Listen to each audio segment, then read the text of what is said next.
E aí galera, meu primeiro vídeo para o meu canal é o seguinte, tô mostrando essa colinha aqui.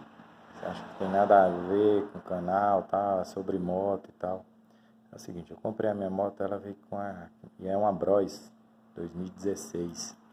E todo mundo comenta que a Bros 2016 tem um barulho na frente dela. Muitas acham que é a caixa de direção. Eu troquei a caixa de direção e ela ainda continuou um pouquinho.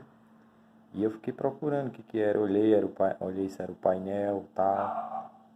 E o painel tá de boa, o painel não tá batendo, tá novo. A moto tá bem utilizada, o dono dela cuidava muito bem dela e tal.